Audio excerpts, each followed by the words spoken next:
Damos hoy comienzo. Muy bienvenidos y muchas gracias a todos por conectar una vez más con nosotros.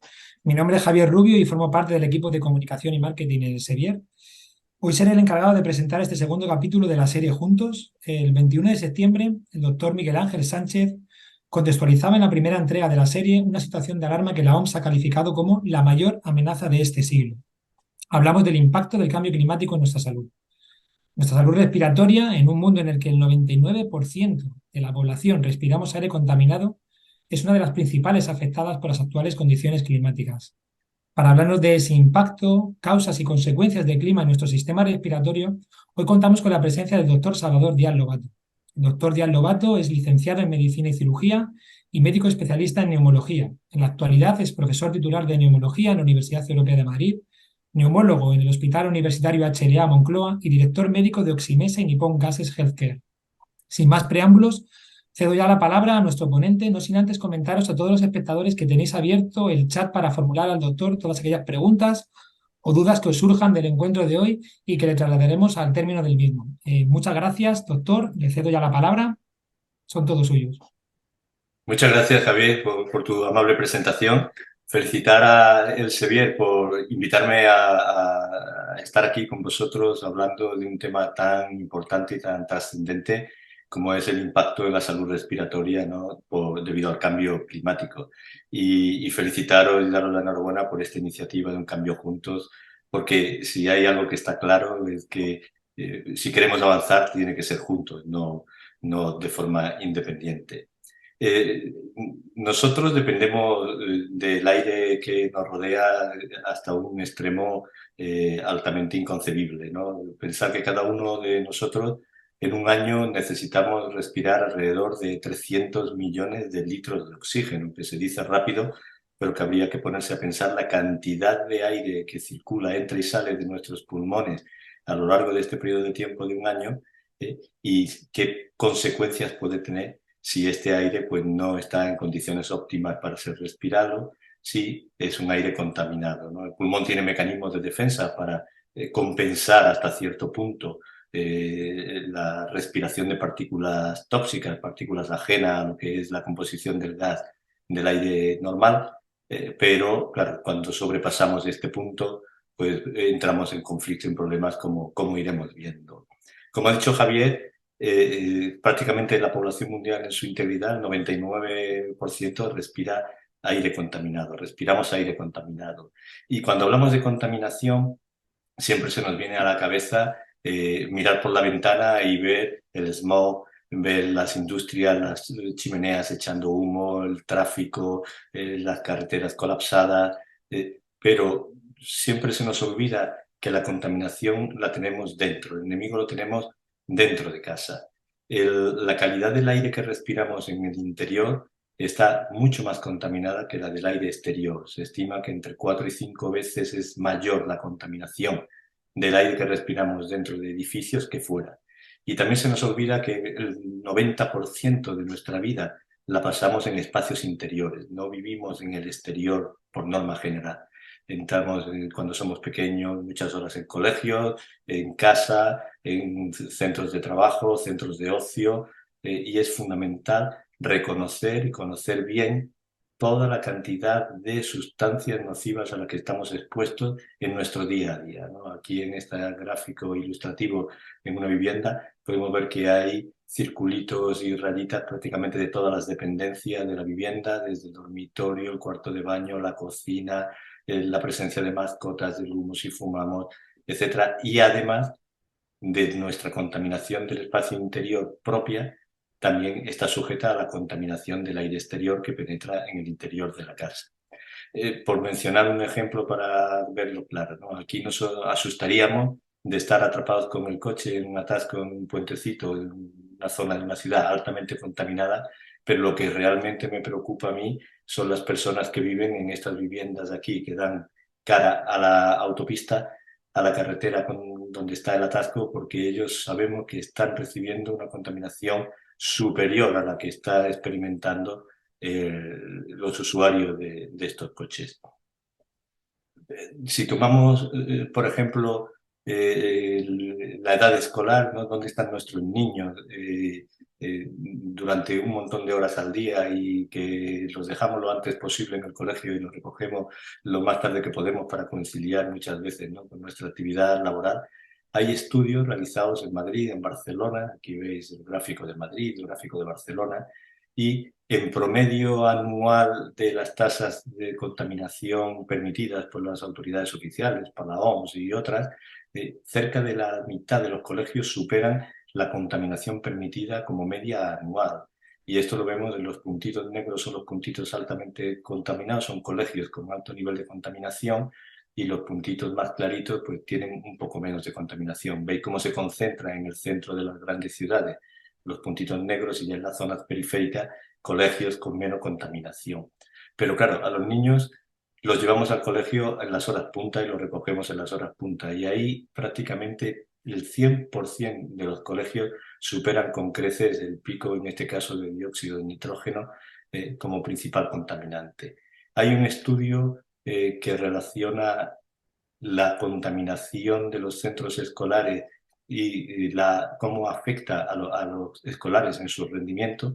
Y este estudio realizado en Barcelona, por ejemplo, veis que compara colegios céntricos con colegios periféricos con menos nivel de contaminación, y niños de 11 años se encuentra ya un retraso cognitivo de un mes entre los que asisten a colegios altamente contaminados y colegios con menos contaminación ambiental exterior e interior, y cómo le afecta en aspectos fundamentales para el rendimiento escolar, como es la memoria, la atención, la velocidad de respuesta. Es decir, que aparte de empeorar enfermedades respiratorias, que es lo que uno piensa en un primer momento cuando estamos respirando aire contaminado, tenemos que pensar que nuestros niños que están muchos años en zonas escolares con alta contaminación alrededor, pues van a sufrir unas consecuencias deletéreas irreversibles si no actuamos en la justa medida. Entre los compuestos principales que respiramos y que son tóxicos, pues son todos conocidos, las partículas, el material particulado, el dióxido de carbono, el tal, pero hay otras que se nos están sumando y que son completamente desconocidas, ¿no? Voy a llamar la atención, por ejemplo, sobre los plásticos. Todos hemos oído las noticias de la isla de plástico que se está produciendo en el Océano Pacífico, ¿no? Que dicen que es 3 veces más grande que Francia, que se ve desde el espacio exterior, y nos llevamos las manos a la cabeza. Pero en el año 2021, por primera vez, tenemos constancia, se ha evidenciado que tenemos islas de plástico dentro del pulmón. Tenemos microplásticos, nanoplásticos, partículas de un tamaño muy pequeño que están en la atmósfera ahí en suspensión, y que las respiramos de una manera inadvertida, sin saber que estamos respirando plástico, y que poco a poco pues, van tapizando nuestro pulmón por dentro con estas sustancias, y sin duda con un impacto en la salud, en crisis de asma, en el desencadenamiento de otras enfermedades, con capacidad cancerígena, etc. Y todo esto nos debe de alertar y no mirar a contaminantes que parecen que en principio no tienen nada que ver con la salud respiratoria, y cómo al final todos terminan en el mismo sitio, que disuelto en esos 300 millones de litros que nos toca respirar cada año de nuestra vida. Nosotros nos complicamos la vida también, ¿no? En la vida social, la cultura que tenemos, pues estamos acostumbrados, tenemos una serie de hábitos que a veces pues también nos ponen entre la espada y la pared y contribuyen a ser un granito más de arena en este campo de aire contaminado, ¿no? Por ejemplo, hay una corriente de desaconsejar el uso de velas y ambientadores porque añaden agentes químicos, a estos olores que cuando estamos en los centros comerciales pues intentamos que a menta, vainilla, árbol del bosque. Pues bueno, al final estos son ftalatos que son altamente contaminantes y altamente cancerígenos, y los tenemos en las velas. En este sentido de velas y demás hay un estudio muy curioso, muy simpático, que se respiró se analizó el aire de una basílica, la Basílica de Maastricht, después de una misa, y fijaros cómo el aire tenía 20 veces más partículas de PM10 en condiciones que el límite establecido, ¿no? por la Unión Europea como límite de toxicidad de estas partículas. Es decir, que sin darnos cuenta tenemos muy incorporada en nuestra vida hábitos que consideramos como normales, pero que condicionan nuestra salud respiratoria. Sobre todo la gente más joven que estila las visitas a las salas de fiestas, a discotecas, a conciertos y nos inundan el escenario de humos que nos dan unos efectos especiales increíbles y que salimos muy contentos, pero hay que saber que este humo es altamente contaminante. Y de hecho, bueno, traigo aquí el ejemplo de Bunbury, que ha dejado su profesión, ha dejado los escenarios debido a una de las sustancias que contienen estos humos que se reparten, ¿no? Que se difunden en el escenario y que afectan directamente a los profesionales de la música que están allí, técnicos de sonido, etcétera, pero también al público que está presenciando el espectáculo. Por contar una anécdota, pues hay una discusión, por ejemplo, con las fallas valencianas españolas, que ya se sabe que se tienen que adaptar, que en un entorno de cambio climático y de contaminación al alza, pues esta costumbre popular, esta cultura popular, pues genera altos picos de contaminación en Valencia por óxido nitroso, dióxido de azufre, micropartículas, que no hacen más que empeorar la salud respiratoria de la población que vive en los alrededores de esta ciudad. Las diferentes partículas contaminantes que están en el aire que respiramos entran en el pulmón a través de la respiración y ejercen numerosos mecanismos, pero no solamente el mecanismo irritativo sobre la mucosa, las vías respiratorias o sobre los alveolos, sino que inducen cambios epigenéticos, pueden atravesar la barrera alveolo-capilar y pasar a la sangre y llegar a otros órganos y generar alteraciones en la inmunomodulación, cambios inmunitarios, inflamación y dar lugar a una serie de enfermedades respiratorias, ¿no? Se intenta relacionar determinado contaminante con determinada enfermedad, como veis en el cuadrito este de aquí abajo, que sin el alma las partículas y el ozono pues tienen más importancia, o en la bronquiectasia del dióxido de nitrógeno, de azufre, pero esto es solo una parte del problema, ¿no? El tipo de contaminante, el tamaño de la partícula o el tiempo de exposición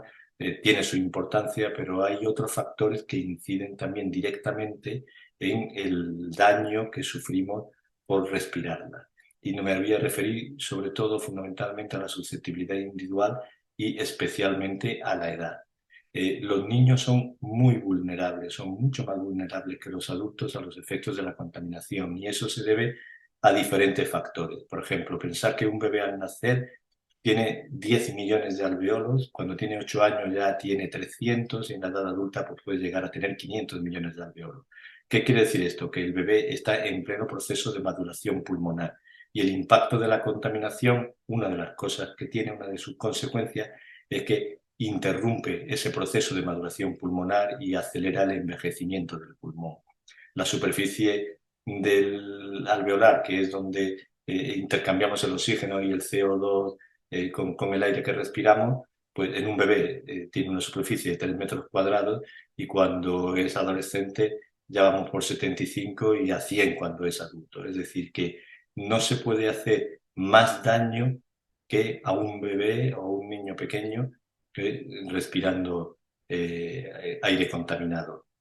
Otro factor, aparte del proceso de maduración, es la carga de contaminantes que respiran los niños pequeños. Sabéis que un recién nacido está respirando 40 respiraciones por minuto y que cuando somos adultos pues estamos a 15, 16, 18.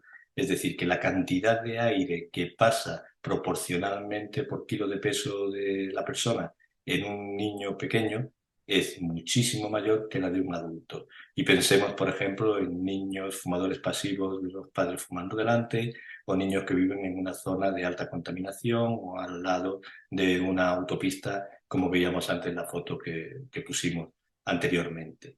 Hay otros factores, en muchos países la cocina de leña es la más popular y esto somete a los que viven dentro de esa vivienda a una exposición crónica a material, a un aire contaminado y afecta mucho a los niños que están presentes durante toda su infancia hasta que llegan adultos, a diario a ese horno de leña, a esa quema de biomasa, a esa quema de combustible y aerosolización de partículas. En definitiva, el proceso de maduración pulmonar se interrumpe, se deteriora, se lentece y el pulmón envejece antes en un entorno de un aire especialmente contaminado.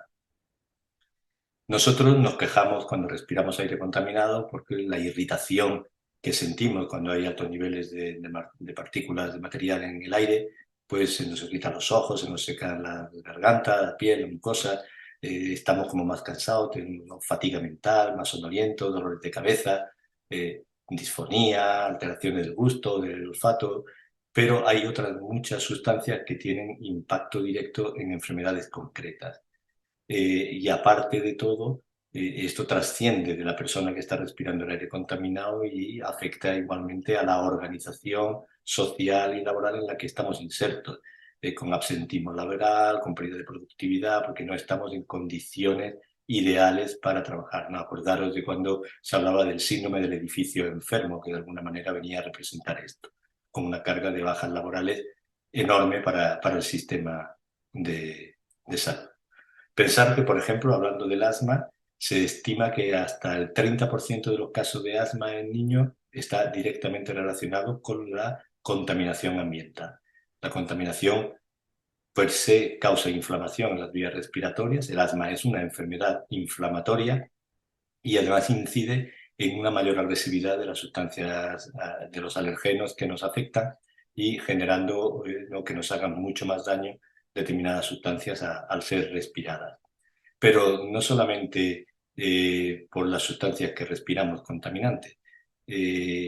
Fijaros que si se vive cerca del tráfico, la probabilidad de tener asma se incrementa una barbaridad. De hecho, hay países como Holanda o Dinamarca que ya hace años prohibieron la construcción de escuelas cerca de vías con mucha circulación, ¿no? Simplemente por vivir cerca de una ronda en una gran ciudad, de una calle principal, una calle muy atascada, una calle sometida a alto nivel de tráfico y por lo tanto de contaminación, es motivo, es causa de desarrollar asma, independientemente de generar y empeorar el asma de las personas que ya lo tienen.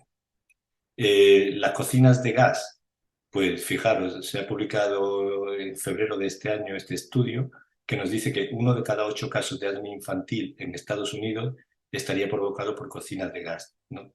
Es algo habitual, es algo que nos lleva a pensar que cuando vamos a casa de alguien conocido o en nuestra propia casa, cada vez que encendemos la cocina de gas, decir, joder, estoy exponiéndome de una manera desconocida a una exposición que va a influir en mi salud respiratoria a futuro y en la de mis hijos en el caso de que llegue.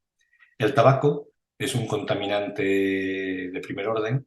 En España se estima que alrededor del 30% de la población es fumadora y se han sumado en los últimos años, ¿no?, por las modas de los cigarrillos electrónicos, el vapeo, las cachimbas, pero que ya sabemos que todas impactan negativamente en la salud del que lo hace, del que fuma este tipo de sustancias.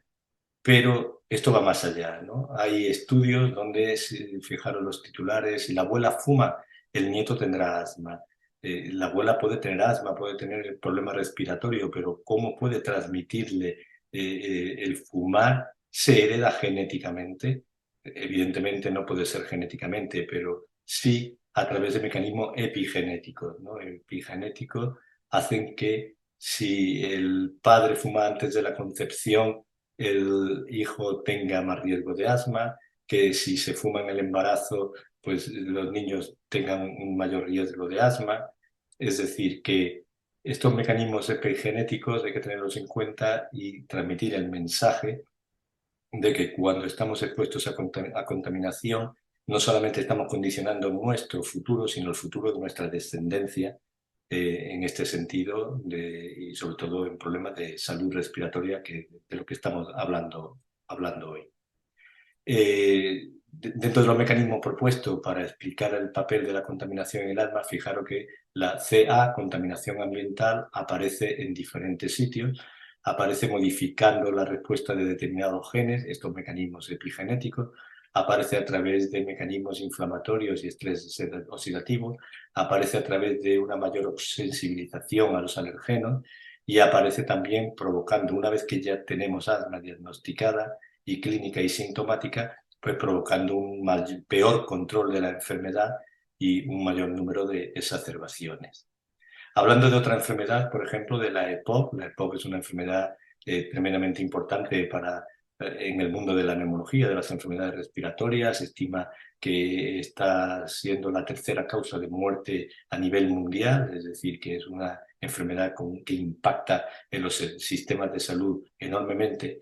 Y yo me acuerdo cuando me iniciaba en la neumología y mis profes me decían, la EPOC es una enfermedad directamente relacionada con el tabaco. Si no se fumara, desaparecería la EPOC y casi desaparecería la especialidad de neumología.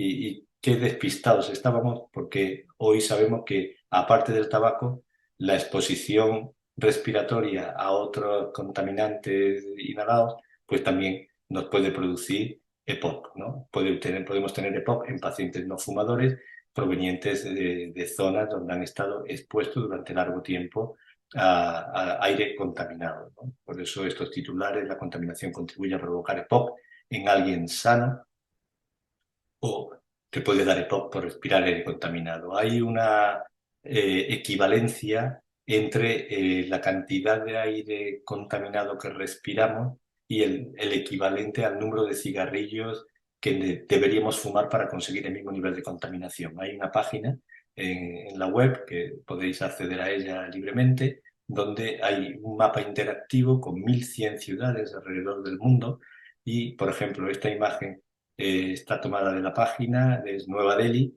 y la contaminación de Nueva Delhi en este momento que se hizo el estudio, pues era equivalente a fumarse 44 cigarrillos al día, más de 2 paquetes al día, ¿no? Entonces nos alarmamos cuando tenemos un paciente en la consulta que nos dice yo fumo 2 paquetes al día, pues podemos pensar que si alguien vive en una ciudad con una contaminación, con unos niveles de contaminación elevados, pues la respuesta de su pulmón y el impacto en su salud es el equivalente a fumar 2 paquetes al día. Ser fumador pasivo, ya hemos hecho una reflexión, un comentario indirecto antes, pues aumenta el riesgo de problemas respiratorios, aumenta el riesgo de asma, aumenta el riesgo de EPOC. Y además, cuando tengan la EPOC, esa EPOC va a ser más mortal que en el paciente que empieza a fumar a los 20 años y desarrolla la EPOC 20 años después, precisamente por haber impedido el proceso de maduración pulmonar de ese niño pequeño y ponerle en unas condiciones de peor, más desventajosas para el desarrollo de la enfermedad, ¿no? Sabemos que la contaminación del aire acelera el enfisema pulmonar, lo mismo que el equivalente a fumar una cajetilla al día. Es decir, que la contaminación, por supuesto que empeora los problemas respiratorios, pero además está en la génesis de los problemas respiratorios, y sobre todo si nos pilla en una época de debilidad como es la época infantil, pues entonces ya nos va a condenar a ser enfermos respiratorios y más graves a lo largo de toda nuestra vida. Hablando de cáncer, dentro de los posibles causas de cáncer, pues la contaminación ha demostrado ya su relación con el cáncer de pulmón, ¿no? Y fijaros, este titular: bastan 3 años respirando alta contaminación para que ya el riesgo de cáncer de pulmón se equipare al de un fumador.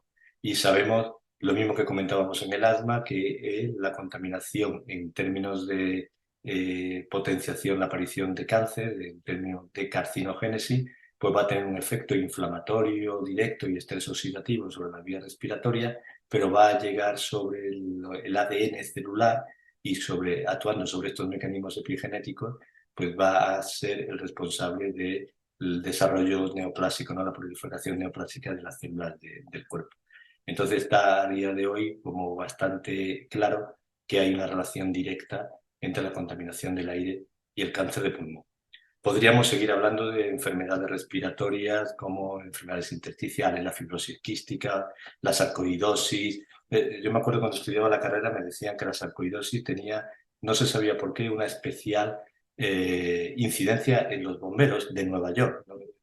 siempre preguntábamos, pues no sé por qué los de Nueva York, porque los bomberos apagan fuegos en todos los sitios, y por qué la sarcoidosis, esta relación con los bomberos de Nueva York específicamente. Bueno, a raíz del atentado del 11S de las Torres Gemelas, no solamente bomberos, otros colectivos de profesionales de protección civil, de policía, de servicios sanitarios, etcétera, estuvieron expuestos a altos niveles de contaminación, pero se decidió hacer un estudio y un seguimiento a los bomberos, y fijaros que, sin entrar en mucho detalle, tienen los bomberos que estuvieron expuestos a las Torres Gemelas tienen un 19% más de probabilidad de desarrollar cáncer, y en datos al año 2016 había un número significativo que habían tenido asbestosis, otro número significativo fibrosis pulmonar, un 16% ya habían sido diagnosticados de cáncer, el 35%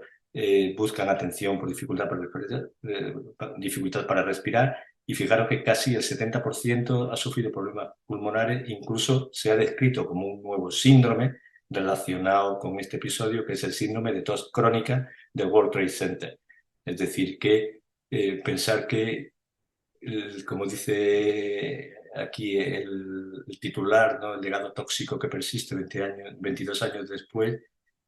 Las Torres Gemelas libraron una columna de humo que contenía 400 toneladas de asbesto pulverizado, entre otros materiales que no se midieron en su momento. Es decir, una barbaridad y una exposición aguda, y que persistió durante un tiempo hasta que ya se dejaron de hacer las tareas de rescate y de escombros y demás, que eso fueron meses.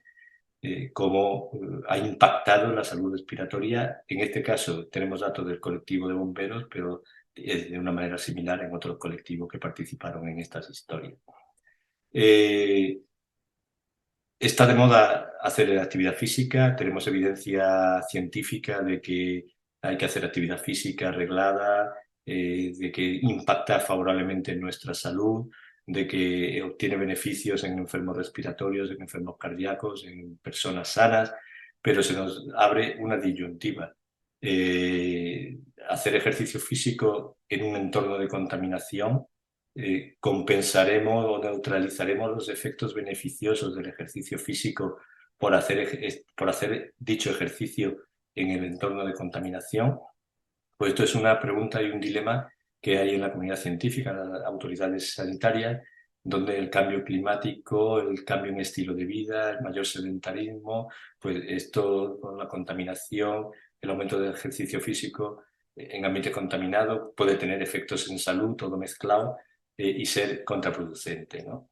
Entonces, en esta gráfica, fijaros, es muy ilustrativa cómo el riesgo relativo de mortalidad en personas que hacen un deporte, un ejercicio, una actividad física leve, moderada, pues el riesgo se reduce, es decir, que realizar ejercicio aun con una intensidad leve, moderada en un entorno de contaminación, es bueno, aporta beneficio al ser humano, pero fijaros que hay un tipping point, que llaman los autores, que a partir de este punto una actividad física adicional ya nos lleva a mayores beneficios de salud, e incluso hay un punto rojo, el break-even point, donde realizar ejercicio más allá de este punto, pues incluso lo que puede ocasionar son efectos negativos adversos sobre la salud.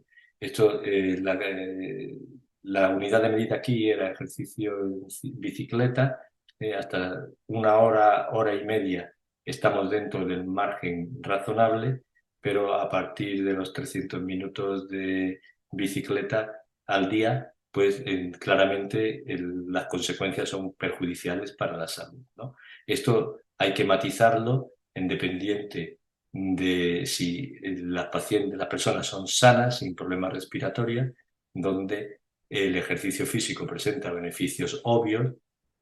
Si el nivel de contaminación es elevado, pues los beneficios se reducen, pero en el caso de pacientes respiratorios o cardíacos, los efectos positivos de la actividad física rápidamente se compensan, se contrarrestan por los efectos adversos de la contaminación, ¿no? Entonces, esto nos hace recomendar a determinadas personas o a determinados pacientes una actividad física de mayor o menor intensidad y demás. Lo que es importante es aplicar sentido común, ¿no?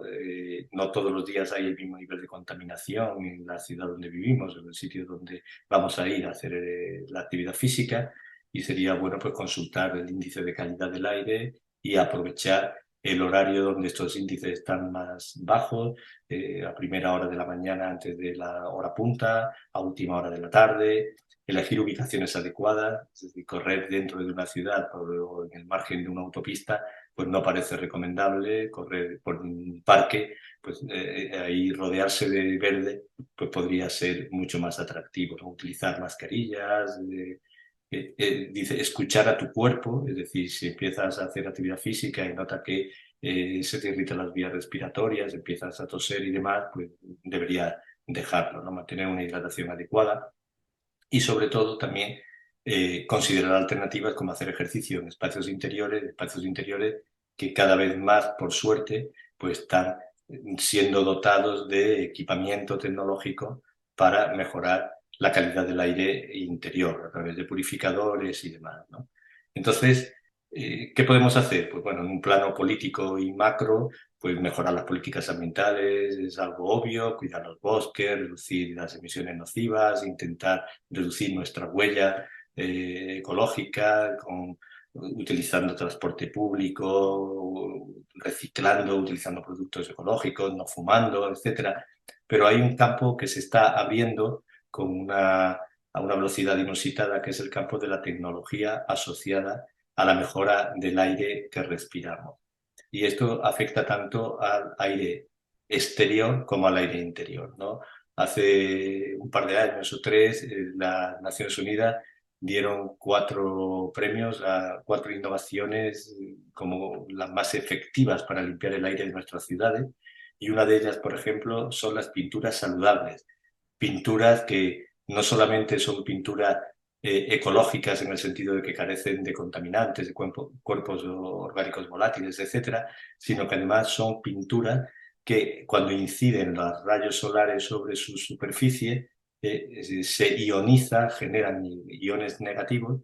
Es como dice aquí el gráfico, se crea un escudo de iones negativos ante la energía lumínica que atrapa factores contaminantes como nitratos, sulfatos y los COF emitidos por otras fuentes, e incluso calienta el interior de la vivienda, ¿no? Y estos ya son pinturas que empiezan a popularizarse y estandarizarse. Fijaros, estos son murales hechos en la Ciudad de México, que fueron pioneros en este tipo de iniciativas, y Lites, la marca de pintura que obtuvo el premio Open Innovation Call de Nueva York como tecnología innovadora, porque es capaz de eliminar el 88% de la contaminación y el 99% de las bacterias. Esto se ha puesto muy de moda durante el COVID, y aquí veis cómo ha habido estudios científicos que avalan la eficacia de esta ecopintura contra el coronavirus, ¿no? La pintura que come contaminantes y calienta las casas. Es decir, que se nos abren vías de, ya que el ser humano va a seguir contaminando porque a corto plazo no parece que vayamos a controlar todo el desaguisado antiecológico que hay a nivel mundial, pues por lo menos tener iniciativas para poder contrarrestar esta situación. Por ejemplo, la hoja biosolar fue otra de las iniciativas, que unas hojas que con la superficie de las hojas de un árbol hacen el trabajo de absorber CO2 y liberar oxígeno, y captar contaminación, el equivalente a 100 árboles. Pues son medidas que aumentan la eficiencia del sistema, y fijaros pues, que son tejados que con esta hoja biosolar, pues ayudando a combatir la contaminación. Las ciudades se están llenando de paredes arbóreas, paredes con musgos que captan contaminación, que dan sombra, que tienen placas solares, que generan tal, y que encima pues, permiten tener un banquito para sentarse en un entorno de no contaminación. Y más allá de estas paredes verticales, tenemos tejados que reducen el smog, igual, con la misma filosofía que la pintura ecológica, la ecopintura, al incidir los rayos ultravioletas sobre este material de la teja, pues produce una oxidación fotocatalítica, se generan radicales, iones negativos, que finalmente se unen a las partículas contaminantes, precipitan y se lavan con la lluvia, ¿no?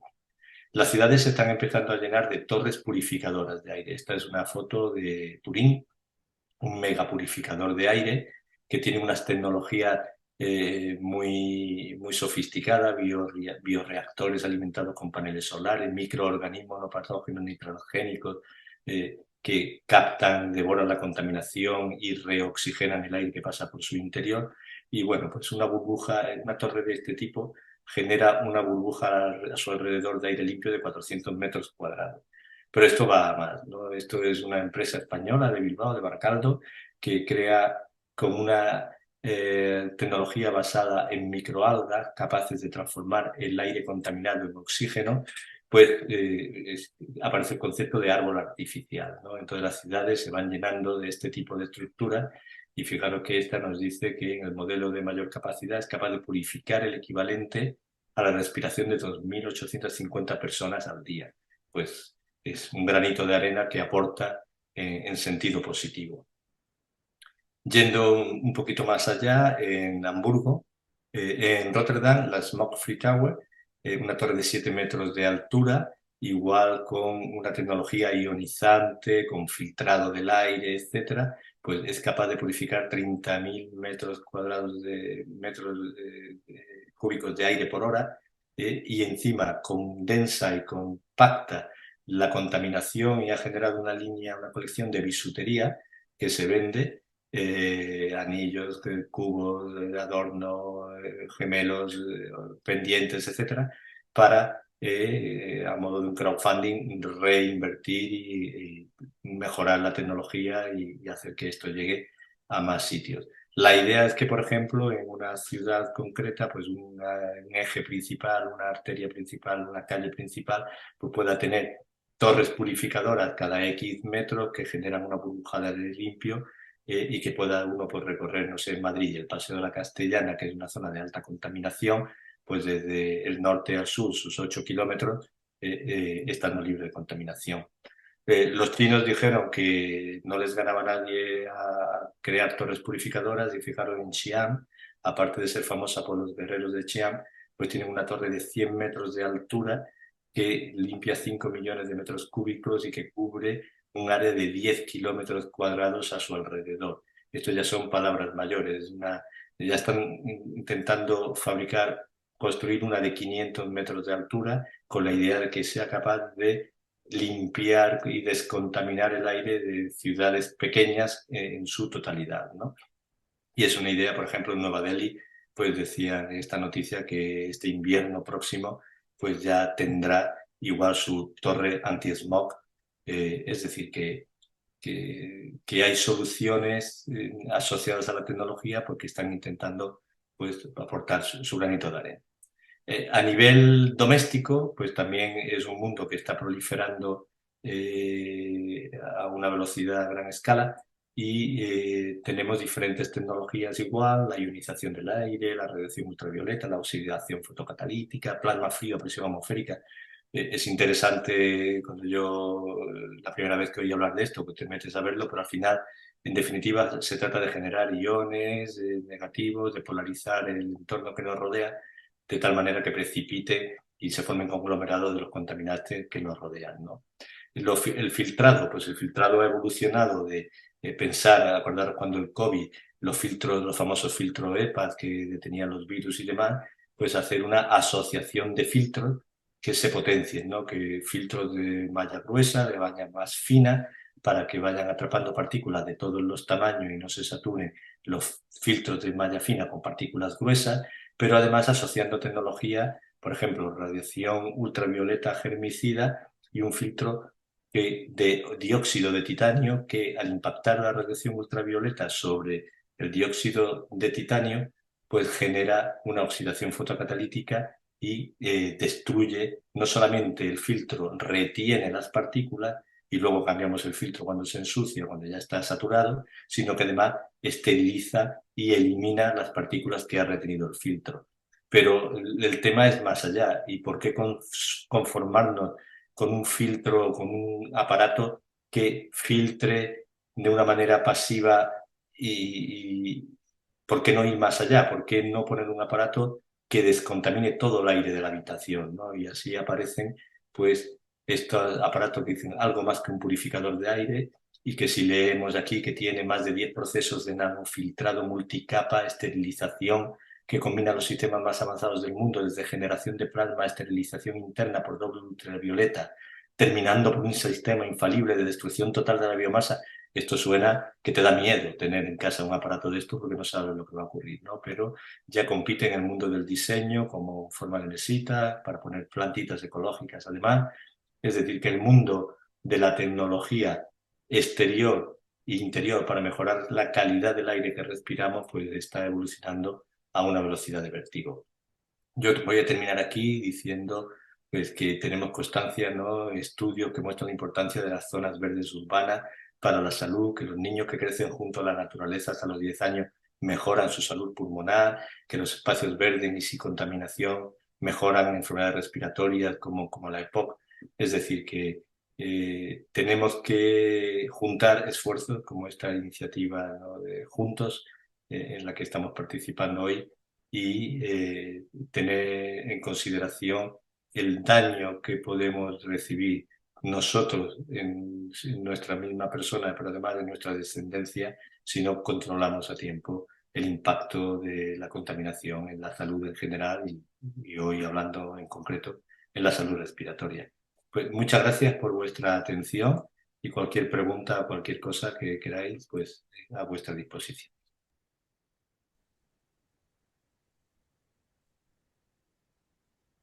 Muchas gracias, doctor.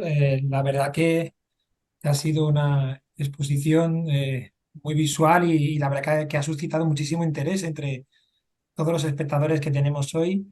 Será imposible responder todas las preguntas que nos han formulado porque la verdad que insisto que ha suscitado muchísimo interés en nuestros espectadores que han llegado desde México, Honduras, Perú, Colombia, Chile, Argentina, Ecuador, España, Uruguay, etcétera. La verdad que ha sido espectacular la convocatoria y nada, vamos a formular alguna. Hemos tratado de hacer una selección.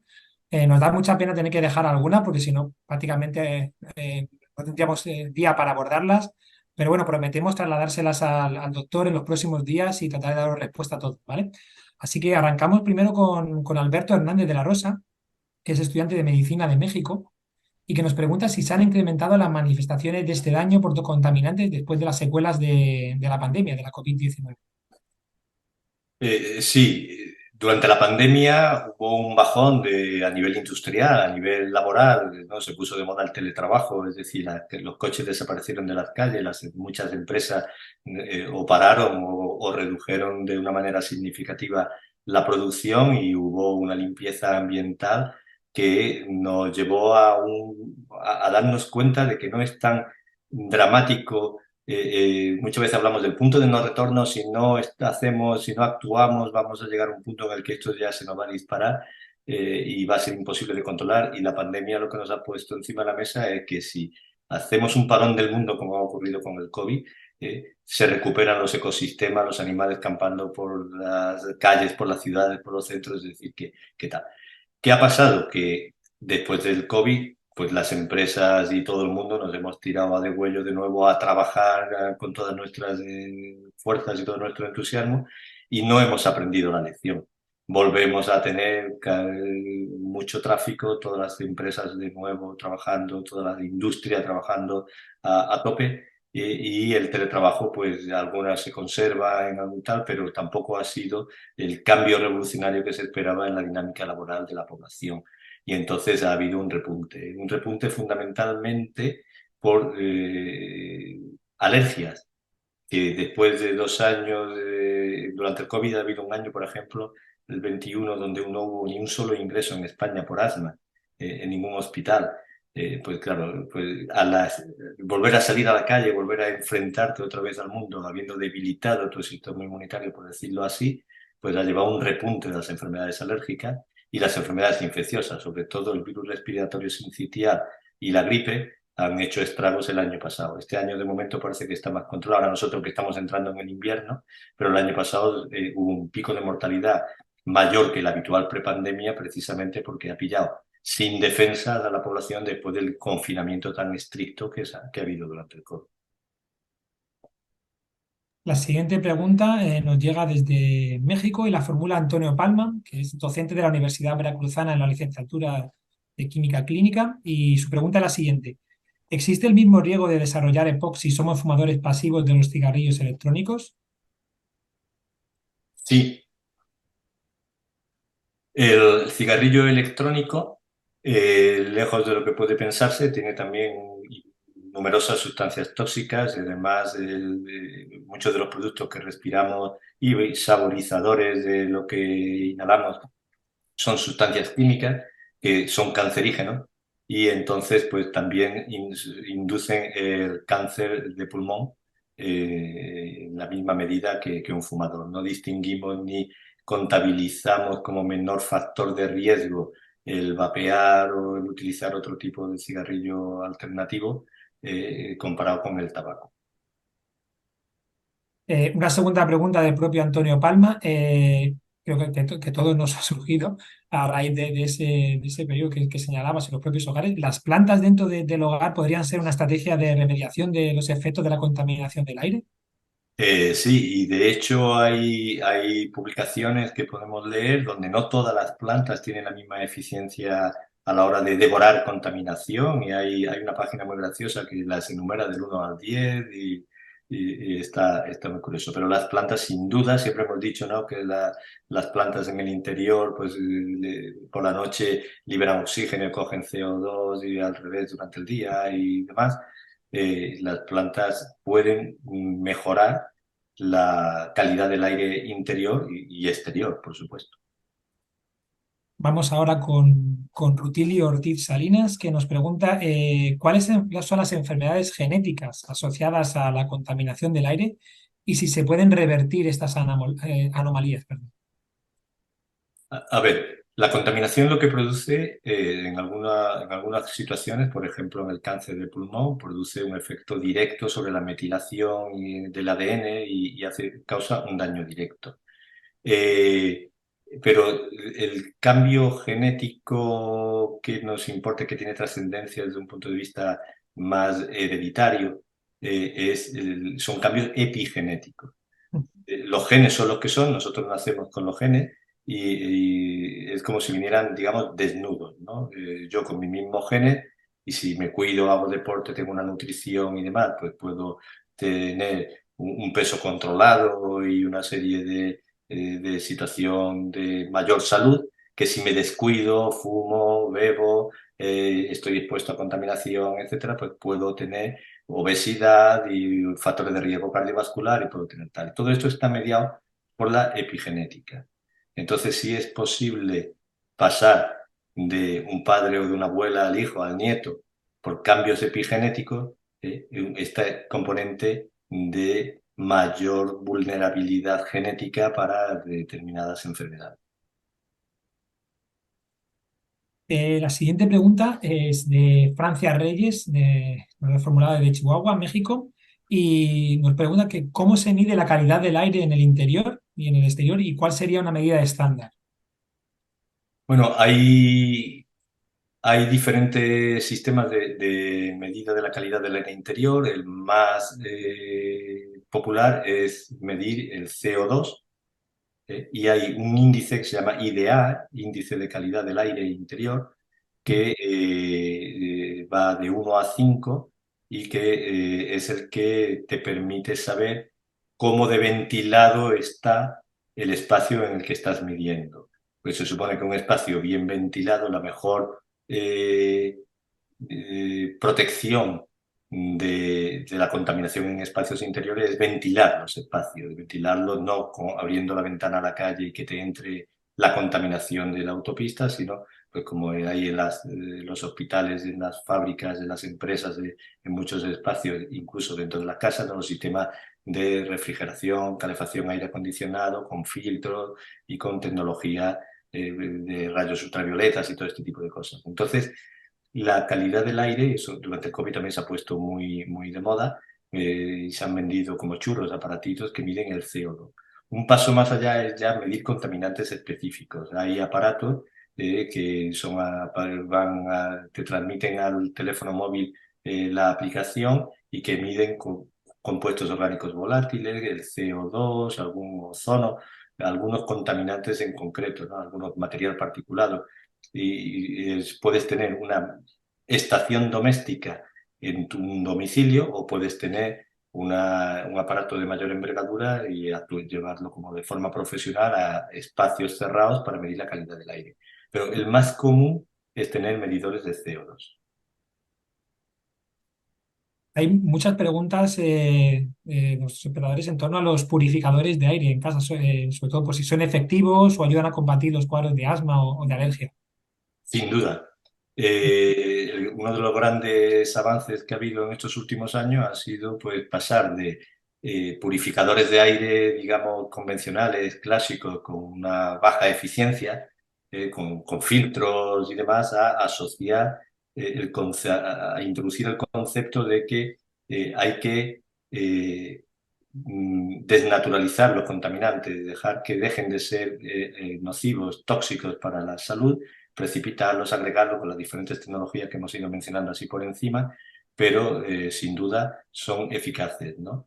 Y hay estudios en los que disminuye la crisis de asma, mejora el control del asma cuando se está un periodo de tiempo en una vivienda expuesto a un purificador de este tipo de aire. Hay en otras enfermedades como la EPOC, en alergias. Es decir, que sí, hay evidencia científica de que la purificación del aire con los sistemas que tenemos actualmente mejoran el control de la enfermedad y la calidad de vida de los pacientes. Hemos hablado de gases que son nocivos. Carlos Alberto, que es estudiante de medicina, nos pregunta si hay algún gas que no sea nocivo y que al contrario mejore el estado de vida de nuestros pulmones. El oxígeno. El oxígeno. Vamos a ver, el aire en condiciones normales, sabéis que tiene un 78% de nitrógeno, que es una molécula neutra, que es una molécula que entra y sale con la respiración del pulmón y evita que se colapsen los alvéolos. Si solamente respiráramos oxígeno y el oxígeno en el alvéolo pasa todo a la sangre, el alvéolo se quedaría vacío y colapsaría, ¿no? Y la función del nitrógeno es mantener la estabilidad alveolar. Entonces, el nitrógeno es un gas que respiramos y no tiene ningún problema. Y luego, el aire tiene un 21% de oxígeno y luego tiene pues, gases nobles, ¿no? El helio, el argón y tal. Algunos de ellos se utilizan con fines medicinales, por ejemplo, el helio es un gas de menor densidad y cuando un paciente no sé, tiene una crisis asmática muy grave y el aire con la densidad que tiene no es capaz de entrar en el pulmón y oxigenarlo, pues en vez el paciente le damos a respirar mezcla de el helio con oxígeno, ¿no? El óxido nítrico en concentraciones determinadas, pues es un vasodilatador y potencia la inmunidad del paciente y se ha utilizado, por ejemplo, en el COVID. Hay gases anestésicos como el dióxido de nitrógeno, igual en concentraciones controladas y demás, pues nos sirve como un gas anestésico, ¿no? Pero claro, respirado en concentraciones por encima de lo normal, incluso el oxígeno es un gas tóxico sobre el pulmón. A los niños recién nacidos en la incubadora, si se le pone, por ejemplo, oxígeno al 100% porque tenga una membrana hialina o algún problema respiratorio, pues eso es una práctica que hace años ya dejó de hacerse porque los niños quedan ciegos por hiperoxigenación. Es decir, que los gases de la atmósfera y algún gas medicinal los podemos respirar en entornos controlados sin ningún tipo de problema, pero si superamos las concentraciones de los gases, y por supuesto aquellos que no son medicinales, el dióxido de azufre, el NOx, los compuestos de nitrógeno, etcétera, pues son altamente contaminantes. Vamos ahora, nos movemos hasta el norte de Chile, de donde nos escribe Miguel López, que nos comenta que hay mucha incidencia de POC no tabáquico, porque se ha asociado a que es una zona minera y que con muchos contaminantes inherentes a ese sector productivo. Comenta que durante una pasantía le pareció ver pacientes en peor estado que los EPOC tabáquicos tradicionales y nos pregunta o quiere preguntarte que si existe o se sabe de alguna diferencia en el pronóstico asociado a la patogenia de cada tipo de POC. No. Estudios que hayan valorado la incidencia de POC y las manifestaciones, la gravedad, la afectación, dependiendo del origen de la sustancia provocadora de la enfermedad, no hay. Sabemos, por ejemplo, que el EPOC en la mujer es radicalmente diferente al EPOC en el hombre, en el varón. Con menos exposición al contaminante en el caso de la exposición tabáquica, ¿no? Con menos años fumando y menos cigarrillos al día, en menos tiempo tienen una EPOC grave o pueden tener una EPOC más grave. Antes la EPOC se consideraba una enfermedad de hombres de a partir de los 50, 60 años y le decíamos que tenía que estar 30, 40 años fumando, 2 paquetes al día para desarrollar la EPOC, y ahora lo que vemos son mujeres de 35 años que llevan 15 años fumando y que están en lista de espera de trasplante de pulmón, ¿no? Hay una EPOC femenina y una EPOC masculina. Muchas veces en entornos de minería se nos confunden, o sea, el paciente tiene un problema obstructivo, ¿no? Una enfermedad pulmonar obstructiva crónica, y el límite entre neumoconiosis o EPOC pura tampoco queda muy claro a veces. Y es posible que pueda haber en un colectivo concreto de pacientes la sensación o la impresión de una mayor gravedad en ese colectivo si lo comparas con los pacientes con EPOC fumadores convencionales, ¿no? Pero no hay ningún estudio que haya hecho esto, así que es un reto al compañero para que lo haga aprovechando la experiencia de esa pasantía. Pues, como le decía al principio, era imposible contestar todas las preguntas que nos han formulado, así que combinamos a todos los espectadores a que trasladaremos todas sus dudas y cuestiones al doctor en los próximos días, pero no queremos despedirnos antes sin cerrar pues con un caso clínico que nos formula Alice Cisneros y que me parece una muy buena manera de cerrar. Su consulta es que lleva un caso que si bien en este momento es un paciente suyo que presenta una tos de mucho tiempo, es cocinera y cocina con gas. Creo que se ha hecho mención en su exposición. Se le ha hecho exámenes y sus resultados son normales, pero la tos es persistente y con flema seca. Es una persona adulta, mayor, sana y no fuma. Hablando de este tema de contaminación en relación a su exposición, ¿se podría pensar que el gas es el que podría estar causando estos problemas y estos síntomas respiratorios? Podría ser. Sabemos que el gas, que la exposición crónica al gas, pues impacta en la salud respiratoria y lo mismo que a otras sustancias, pues, claro, del síndrome de tos crónica del World Trade Center que hemos mencionado. Aquí sería muy interesante ver, por ejemplo, si esta trabajadora pues tiene un periodo de desconexión de su entorno laboral, por ejemplo, un periodo de vacaciones y hay mejoría clínica o no hay mejoría clínica, aunque sabemos que muchas veces la desestructuración y la remodelación del árbol bronquial por una inflamación crónica, pues ya fija la alteración estructural en las vías respiratorias y te fija el problema, ¿no?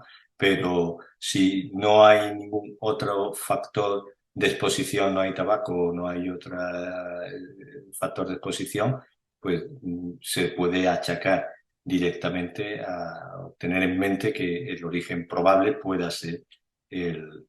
Aquí muchas veces nosotros lo que hacemos aquí en España existe el Servicio de Higiene y Seguridad en el Trabajo y cuando tenemos pacientes que no sabemos muy bien por qué le está pasando lo que le está pasando, este servicio en España es capaz tiene la tecnología y la infraestructura de desplazarse al entorno laboral, tomar muestras y analizar exactamente lo que está respirando el paciente. E incluso en determinados casos, cuando se trata de neumonitis por hipersensibilidad o casos de asma, o de hiperreactividad bronquiolina específica, pueden aprovechar para hacer test de provocación específicos con la sustancia obtenida en el entorno laboral.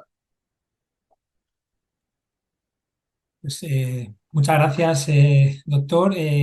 Para darle nuestro agradecimiento a todos los participantes y sobre todo por su altísima participación y proactividad a la hora de formularnos sus preguntas, dudas, cuestiones, incluso experiencias en casos clínicos como el que hemos formulado en este último minuto al doctor.